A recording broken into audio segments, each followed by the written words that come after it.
welcome back to Rattle and Hum West. It's Craft Couch with us, the happy hour guys. Look, a little slippery. It has what? A plethora of embarrassingly wonderful. Hold on a second. I'm gonna go live with this beer. So folks, welcome back to Rattle and Hum West here, just in the center of Midtown Manhattan, in the center of the universe in Manhattan. And welcome, Sloop Brewing. Please, sir, your name and your position, if you would. My name's Adam Watson. I'm one of the founders of Sloop Brewing. Right now, I'm doing most of the sales and boring paperwork stuff, but I get to come out to these fun events and do stuff like this. So, absolutely. Here, well, hey, welcome to Craft Couch, man. Thanks for being with us. Thank you. You guys have a really interesting history. Let me see if I've got my facts straight. You guys started in 2011, is that right? Right in there? Yeah, that's it. But you started kind of farmers markets, right? We started basically, on a 20-gallon system. Oh my goodness. Basically home brewing and bottling the beer and selling it at farmers markets. But we got a microbrewer's license, which takes a phenomenal amount of time and significant amount of money. Wow.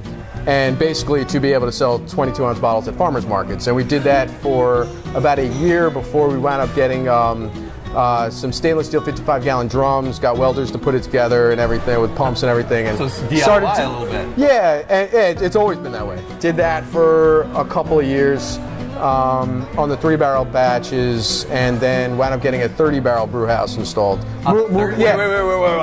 We went 3 to 30. Pump the brakes. This is craft beer these days. You go from basically brewing 22-ounce, like 20 gallons at a time to make bombers to take to the farmer's market, and then you're in a 30-barrel system. Yeah, that's how it went. I mean, it was over like a 3-year period. Well, yeah, but so you opened the 30-barrel system when? We got the equipment delivered in April last year. Okay. Obviously. Yep. And opened the tasting room in July. You guys are in the Hudson Valley, is that right? We're based in the Hudson Valley. So is it Beacon? Elizaville. We started in the Beacon Farmers Market. That was our first market. Oh, that's why I had Beacon. The brewery was in my buddy's garage in Poughkeepsie. And then we moved like roughly 45 minutes north of Poughkeepsie to Elizaville. Huh. Yeah. That's fantastic. Thank you. Congratulations on the new system. Cheers. And on distribution and being here in New York City. Yeah, it's busy as hell. Yeah. It really is, yeah. I mean, you guys are kind of like finding out where the rubber meets the road at this point. It's 24 hours. Our wives, we both have wives and children, and they are all incredibly supportive of us. That's amazing. And we thank you for that. Tell me about this beer I'm drinking right here. So that's the Confliction. It's a kettle sour, so it's got a nice tart flavor, and it's dry hopped with it's ridiculously dry hopped with citrusy hops. So you get big grapefruit, lemon flavors from it, but the tartness, for me, it tastes like grapefruit juice. A lot of people say it tastes like lemon, lime.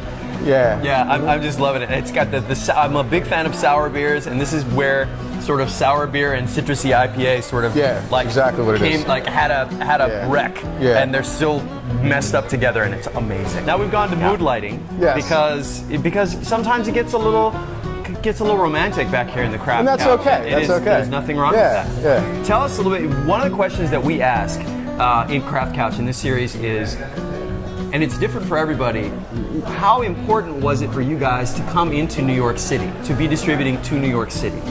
I was born and raised in Brooklyn, so it was, definitely. I mean, we've always done it. Even when we were just up there, I would still drive kegs down into the city for some events. But I love New York City, so it was always in the plan. So you've seen some amazing changes in the craft beer scene in the last 5 years. Yeah. Not only with you guys, but just in general. Yes. Pretty much everybody is coming up with new things. Some of them good, some of them not as good.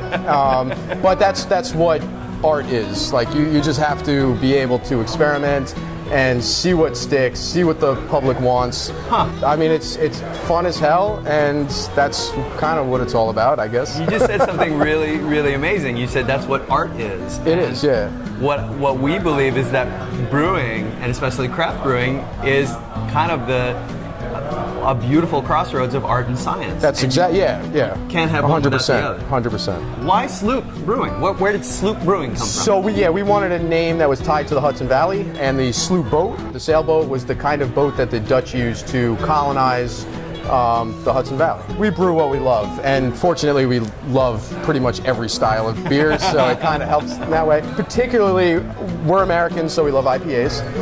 We love our hops, and so our first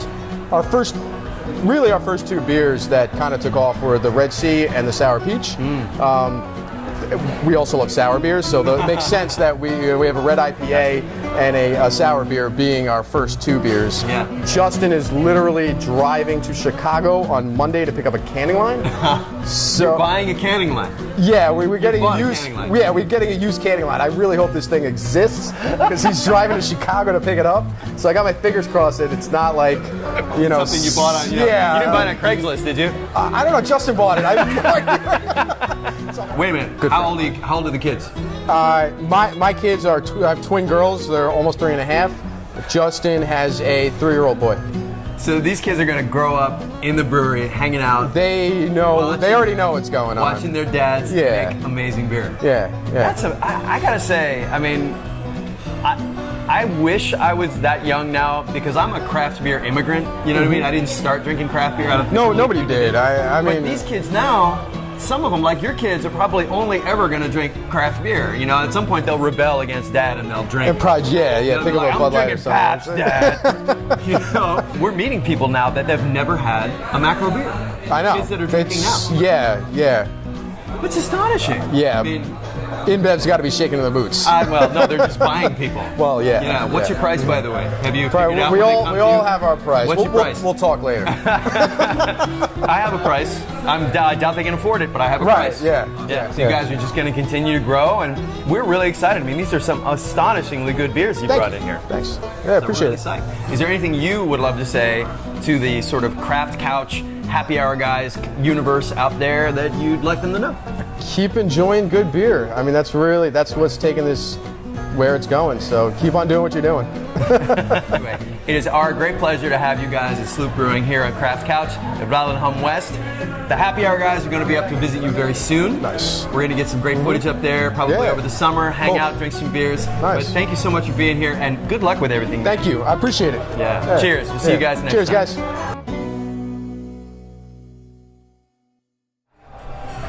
Oh God, this is good.